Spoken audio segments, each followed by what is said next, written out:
Hello and welcome to Business Owners Unite, the podcast where we explore the challenges, successes, and lessons learned from those who have navigated the exciting yet complex world of business ownership. Whether you're just starting out or you're a seasoned entrepreneur, this podcast is for you to help, inspire, and guide you on your business journey. So let's get started and unite the world of business owners, one story at a time. All right, welcome to the Business Owners Unite podcast. My name is Kyle. I'm your host today, and we have a very special guest. We have Jon Rowe, who is one of the most funny business owners I think I've met to date, and he has his fingers in a lot of different pies. But the main thing we're going to be talking about today is the AU Mortgage Corp, as well as Save Me, and I'm sure other amazing businesses that you're involved with. Welcome to the show, Jon. How are you going today? Yeah, brilliant. Thank you, Kyle, and thank you everyone for having me, and everyone out there listening to this podcast. It's a pleasure to be here. Oh, it's awesome to have you, man. I think it's such a cool world that we live in nowadays where we can literally jump on a video call, different parts of Australia here, and broadcast this out to a wide audience of people all around the world. I mean, what crazy times we live in, right? Yeah, that's right. You wouldn't have thought this. About 15 years ago when I left my last job, this was a, pipe dream sort of stuff. Oh, yeah, man. I don't know if you're a Star Trek fan, but it's almost like we're getting into the Star Trek day. Soon we're going to be having what do they call them? Materializers, just print out our food and anything that we want. It's just going to be, boop, there it is. It's going to be pretty cool, man, I reckon. Do your doors open automatically for you? I wish. I kind of want what do they call it? The teleporter device? That'd be pretty badass. Anyways. I'm going on a tangent here.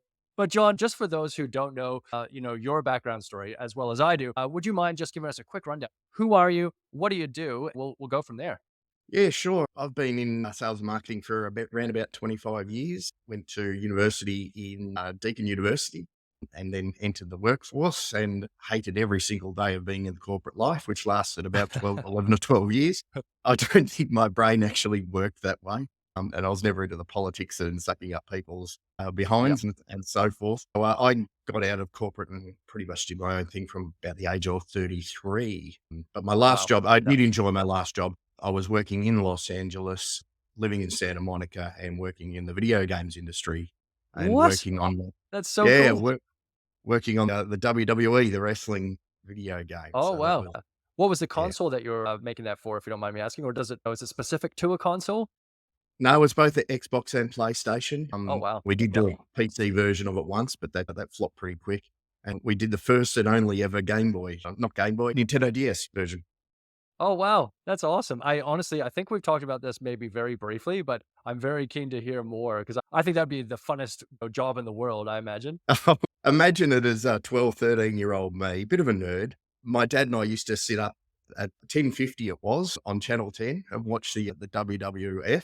As it was known then. I was well into video games through the Atari and Nintendo and Xbox and PlayStation and all that. It was like a dream come true, really. That'd be so cool. That'd be so cool. And one thing that was probably the highlight is, and this is actually true, I spent a whole day chaperoning around two absolutely wonderful divas from the WWE. And they were an absolute delight. Is this the Ring Girls or is this a different diva? I'm not sure. Like female wrestlers? Or? The female wrestlers. Oh, wow. Yeah. That would be quite a unique story, I think. Yeah, not many people can say that for sure. Yeah, that's right. And if anyone remembers back in the day, Michelle McCool, who I believe is now married to The Undertaker, shook hands with her. And I tell you what, you knew your hand was being shook. Oh, what an awesome story, man. So how did you go from that to working for yourself? What was the motivator for you to jump into the wonderful world of entrepreneurship? Like I said, I don't think my brain was ever wired the way to work in corporate life. I just didn't get that I had to be there for 10 hours a day. And because I work pretty quick and my mind works very quick, that I can get things knocked over in 4 or 5 hours and I'm just sitting there going, and I'd much rather do this for myself and make myself rich than which hasn't happened, by the way. But that was a nice idea. It just gives me a lot more satisfaction. And I'm very big on my family, and it gave me a lot more time with my family as well. Yeah, that's awesome. I think wealth is one thing, but I think that there's a richness in having the freedom to do what you want and being able to spend time with your loved ones, right? Because that in itself is probably worth more than a pile of gold or all the wealth in the world. That's I think anyways, a really big aspect of why people do enjoy working for themselves is because you're not anybody's bitch, for lack of a better term. Maybe you are, if you've got a lot of demanding clients, but I think that's a big factor that a lot of people don't appreciate or don't talk about a lot. Yeah, that's right. One of the only things that you can't buy in the world is time. Yes. Yeah, absolutely. So true. Jumping into that for yourself. So was it the bureaucracy that you found really didn't vibe with you? Because I know that I had that similar experience. I worked in corporate for probably about, not that long, but maybe like 5, 6 years in Sydney. And I'd always worked for myself, but I had a period where I had some bad health and I was like, I need to get a bit more stability here. Became a project manager doing a business analyst work for a finance company. And I loved the people, I loved the stability, but I hated the bureaucracy and I hated the politics. And I hated how just like everyone seemed to be, there was a lot of like Machiavellian type of behavior, where you just knew this Yeah. person was brown nosing to get where they wanted to go. And they're like, you're not even really good at your job. You're just really good at getting in the right people's ears and getting them to like you. So you do see that a lot in bigger corporate places where there's that politics and that bureaucracy and maybe that Machiavellian type of cunningness, if you will. Yeah, certainly. Yeah, that was definitely a part of it. When I was in the corporate world, there'd be people who'd stuff around for 8 hours a day and then work two hours on either end of that 8 hours. And bosses would go, oh, geez, they're committed, aren't they? Yeah, they're such hard workers. Yeah. Yeah, that's right. No, look, I did pretty well in the corporate life. I did enjoy the video games industry and the company I was with. There certainly were problems to it, but yeah, look, it was just, I'd been thinking about it for a while, and I think it was just time. It was a very labor intensive job, very time intensive job. It just basically took everything from you. I didn't have the ability to really commit to a relationship. Could never have brought kids up in that environment. It's a funny story, another true story. The big boardroom where I was these really high walls, this tiny little bit of glass up the top where you could see sunlight come through. And I swear to you, it was a Blues Brothers moment. There was this tiny bit of light that comes straight through the window and hit me there. And I just said, I'm done. I'm out. No way. And I didn't get up. Yeah, I did it the right way. And that was just my decision right there. So I'm done. Wow. That is a almost like divine moment there. I came down from the heavens. Yeah, that's right. But my father unfortunately passed away at 57 and he was very much career driven and that type of thing. And you know what, on his deathbed, he wasn't concerned about all the deals that he lost or how he didn't make this money, all that I didn't get enough time to spend with your kids growing up. So that was a fair wake up call as well. But so that's where we're at. And guess what my first business was out of the video games industry? What is the most unlikely? I was going to guess like SEO, web development, software engineering, but you said the most unlikely thing. That's a hard one, John. What was it? Mowing lawns. Really? Oh yeah. Hey man, that would be quite a hustle. It was great. I loved it. I got out of what I was doing and bought a Jim's Mowing franchise and did that for a number of years while I got together what I really wanted to do. In life. Not that that was bad. We knew we were going to raise a family. We knew we'd be back to one income. So I didn't have the benefit of 3 to 5 years to build a business. I needed cash flow immediately type of thing. Yeah. Always loved being outside. So I thought, hey, why not? Let's give this a crack. To be honest, those types of businesses where you're selling labor, like I think those are what you put in is what you get out. And if you're professional, you're courteous, you're good at your job, you're going to do well. And there's never, I think there's a shortage in Australia to find good, reliable work that are on time, great communicators. I imagine that you probably would have learned a lot going through that experience. And if you love the outdoors, man, what a dream job. Yeah, that's right. Yes, you start at 6 a.m., you're done by 11, 12.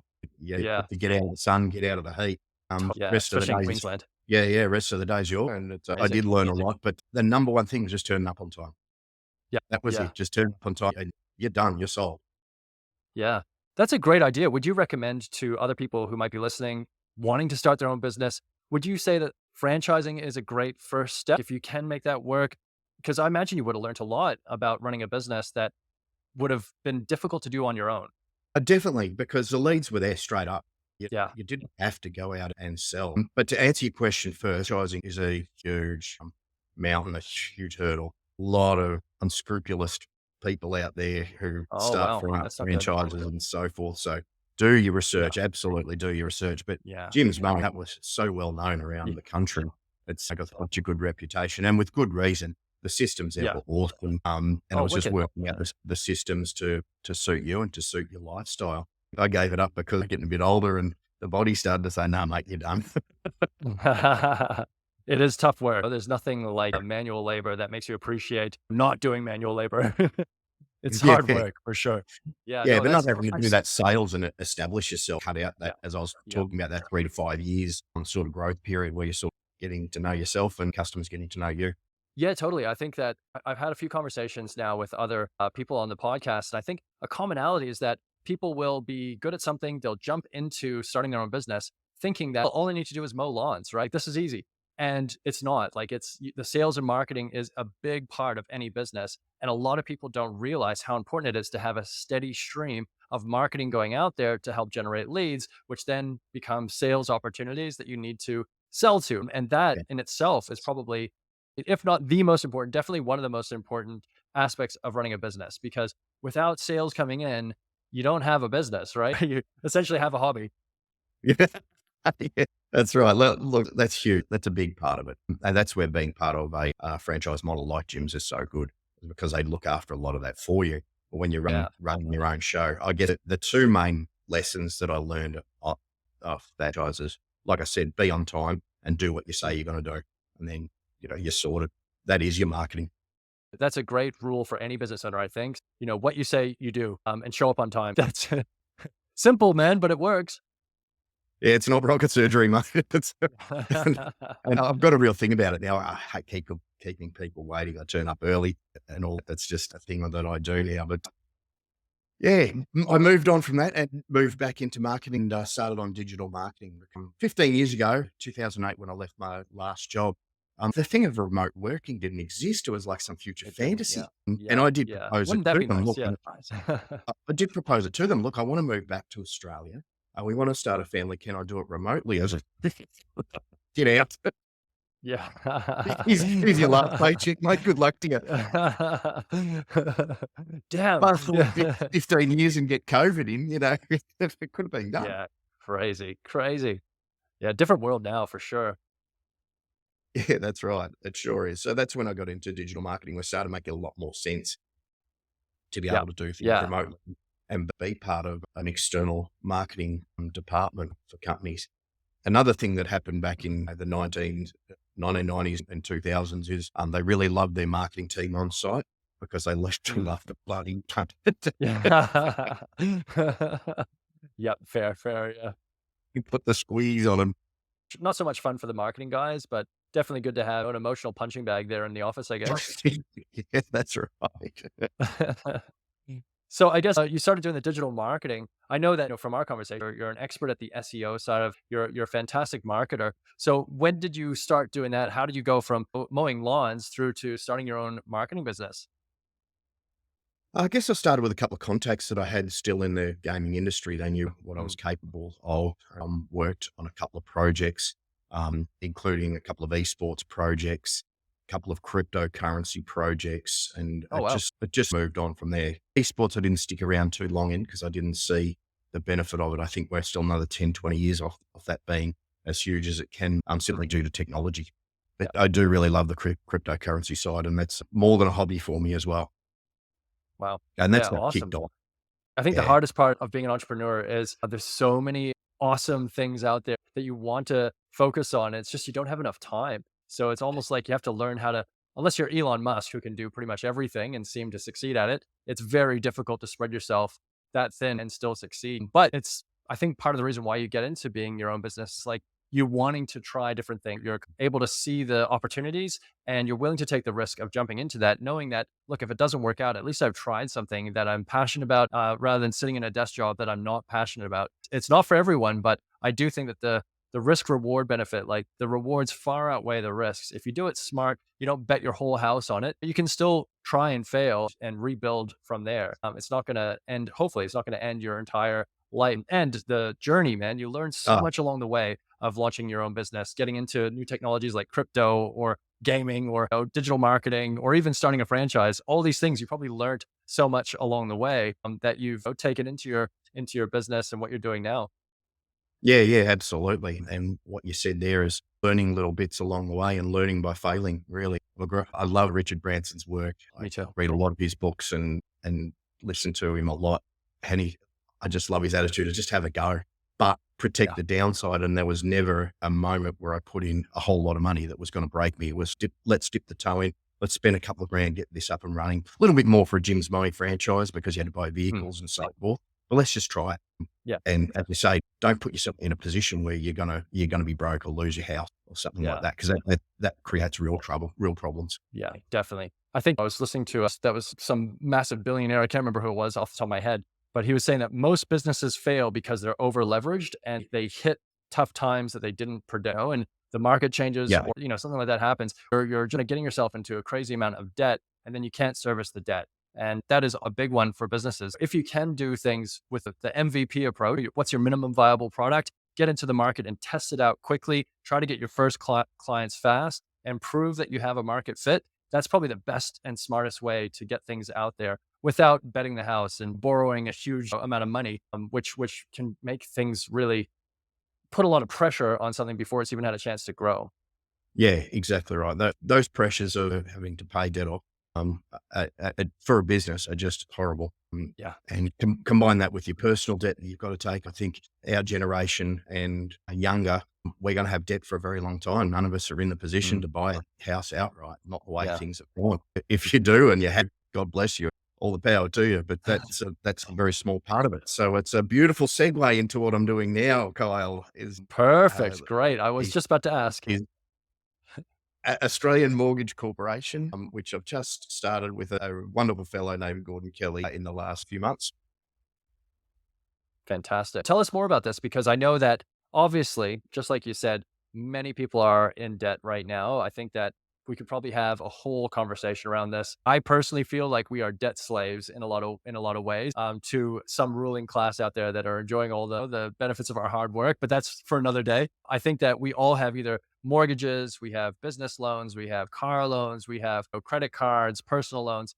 There's a lot there that is essential to maintain our lifestyles, to maintain cash flow for our businesses. So it's almost, if not more important than the sales and marketing, is having finance and having cash flow. So getting into this is definitely essential for business owners. What do you find that business owners need the most, I guess, in your experience when it comes to finance side, get access to credit? What is the process there that they go through? I'm glad you asked, Kyle, because that's what actually got me into it in the first place. Is I had my marketing business and cryptocurrency business, a few other things going on. And we tried to get a loan to buy here on the Sunshine Coast.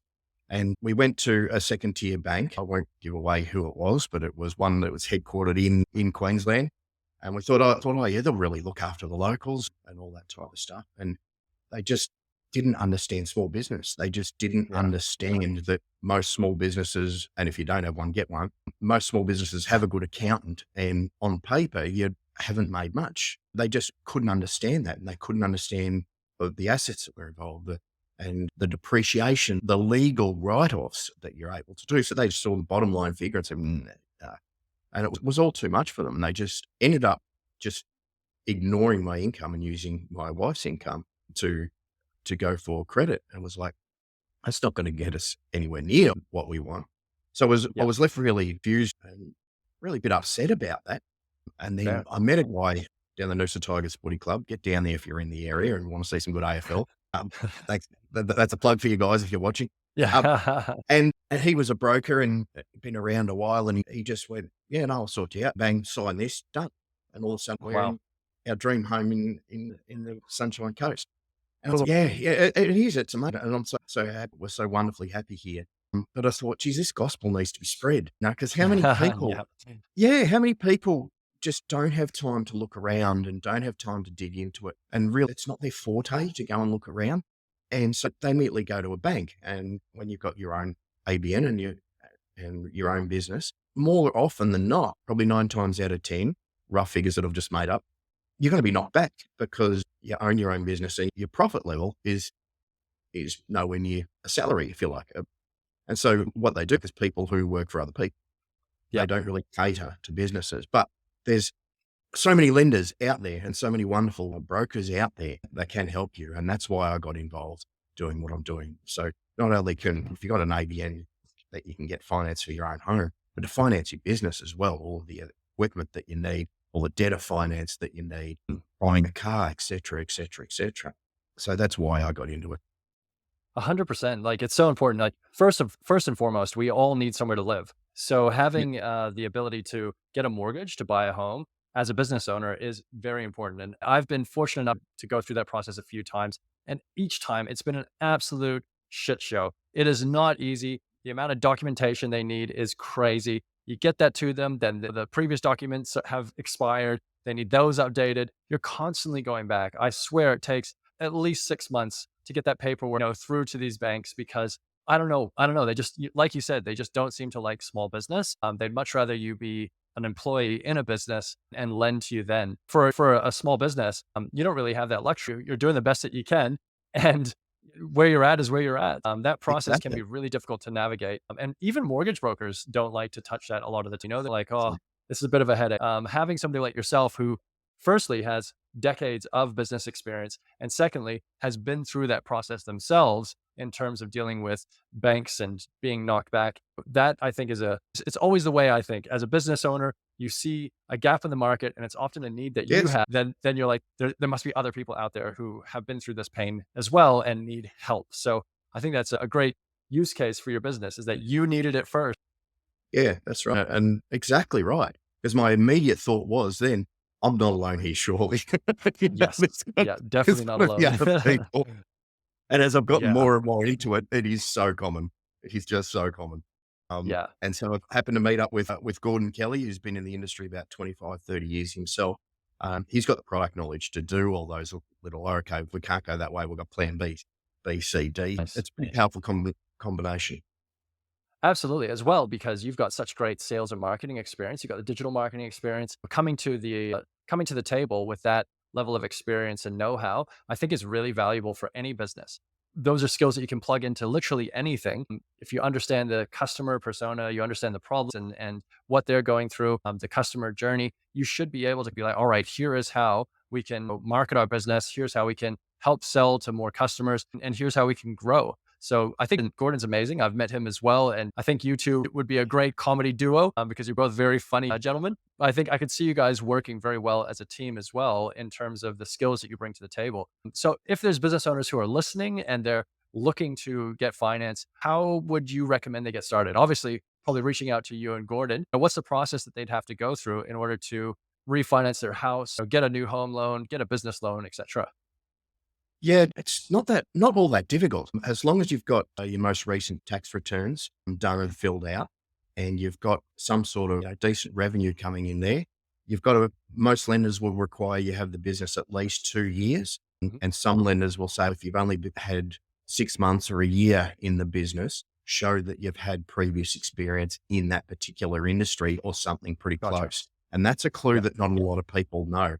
And the best example Mhm. that I can give that is say you've got an apprentice who's just started their own business in plumbing, only got 6 months to show that they've been in business, but they've got that 3 years behind them of being an apprentice to show that they know the industry and they're not going to go broke anytime soon because of that experience.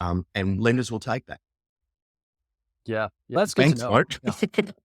Yeah. Yeah. Banks are somewhat the worst, in my opinion. There's a whole conversation, you're into crypto. There's a whole conversation around how we could probably move forward with technology and just do away with banks altogether. But again, conversation for another day, I think. Yeah, definitely. I will say though, for anyone looking to invest in crypto, I won't speculate on timing and so forth. I've got my own opinions on that, but also come to us if you want to look to finance in investing in crypto, because that can be done as well. Oh, wow. Okay. Well, that's been great, John. It's really interesting to hear more about Australian Mortgage Corp and everything that you're doing there. I know that you've got other businesses as well. I know that you want to talk a little bit about what's going on in far north Queensland with all of the cyclone that's hit and all the flooding that's going on. You do have another business that could potentially work in that situation just with clean drinking water. Yeah, that's right. The other business that I've got is called Air Qua, which basically means water from air. It takes the humidity out of the air and just pure, clean drinking water. And it just plugs into a normal socket or can be powered by solar. So you've got an inexhaustible source of water being humidity, Yeah. Wow. powered by an inexhaustible source of power, being the sun. So that's a real passion project of mine. It's amazing because I got into this about 18 months ago when I was listening to the BBC, suffering a little bit of insomnia, Geez, it worked bloody great for that, I can tell you. But one of the things I Far did out. pick up when I dropped off is the devastation that happened about 18 months ago in Pakistan, that similar to what's happening in Cairns now, is just whole towns, villages were just wiped out by torrential rain and floods. And problem was over there, as it is now in Cairns, is getting just clean, safe drinking water because it's been tainted Yeah. by all the water that's gone through there. And we scoured the world and looked for a solution, me and my business partner, and the genius was sitting in Brisbane. And so No we way. worked with him, and we're now distributing atmospheric water generators, which, like I said, bring water from humidity in the air. It could be a wonderful solution now in Cairns, like it was in Pakistan, just to help out immediately for emergency services, and then ongoing as disaster relief or people who just want clean drinking water. That's awesome, John. What a great business as well. I know that just from our kind of meetups, I know that you're such a passionate guy and that you really do believe in what you sell and believe in the businesses you run. I think that the Air Qua is a really unique product and definitely something that could help what's going on in Cairns right now. So that's what an interesting business and what an interesting product. Like the fact that you can generate drinking water from the air, it makes sense, I guess, but you would never dream that possible. That's another Star Trek invention, I reckon. Actually, Star Wars, if you remember back to the original Star Wars, Luke Skywalker and his uncle were farming water, moisture evaporators. Wow. Wow. Yeah, that's it. Yeah. Wow. Yeah. It's sci-fi. We're living in the future, man. It's great. Oh, good Yeah, stuff. well, So where I can love it. people find out about the Air Qua? Like, give me a quick kind of breakdown. Where can we find out about you? Where can we find out about your businesses? And the Air Qua as well, I guess, would be a good one to highlight for what's going on with the floods and everything like that as well. Yeah, sure. If you want to catch me on LinkedIn, search John Bernard Rowe. If you want to have a look at the Air Qua machines, we are based in Yamundi, just across the road from the markets in the pavilion. You can come and see a live demonstration of making water from air, or you can go onto our website, airqua.com.au. And for anything finance, eumortgagecorp.com.au as well. Awesome, John. Thanks so much for all of the wisdom that you brought to the show today, all the energy as well. I do want to just quickly ask a few more questions, if that's okay, for our rapid fire Sure. questions before we wrap up the show, just to squeeze as much juice out of this berry as I possibly can. So I'm going to fire through these pretty quickly. Only 3 questions, but it's just basic questions that we can share with our audience of business owners on how to look after ourselves a bit more. So the first question for you, John, is Hands on the buttons. Hands on the hand on the buzzer. buzzer. Your hand on the buzzer. The first question is, what's your best practice or ritual to look after yourself, to get that work-life balance, so to speak? In terms of exercise, I love walking and doing as much as possible, but I like to get Nice. as much work as I can out the way in the morning and then go for a walk around about 11 o'clock, think about everything that I've done, and then come back in the afternoon and fix things up. Looking after yourself as well as don't burn yourself out. When you're running your own business, take a holiday. When I was in the gym's mowing business, winter, grass doesn't grow, go on holiday for 2 or 4 weeks. Nothing's going to happen Nice. in that time. That's the same with any business. You do have a downtime, and make sure you have that downtime because you're no good to anyone burnt out. So true. That's great advice. I think looking after yourself physically and getting that balance in terms of taking breaks is never bad advice. So thanks for sharing that. On the flip side now, what's your best productivity hack? Do you have anything that you find helps you get stuff done? First of all, keep the dogs out of the office. So first tip, keep dogs out of the office. Sure. Okay. Taking notes.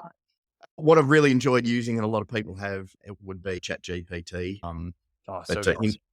in particular at the moment, similar to that, is I'm using an image generator, which is part of Bing, which is perfect for any blog posting and so forth that you do. Because, and I learned this the hard way back when I started my digital marketing, is most photographs that you see on the web are subject to copyright. That's just about everything. There are some sites where you can get royalty-free stuff, but anything that you see on the web, always regarded as copyright until proven otherwise.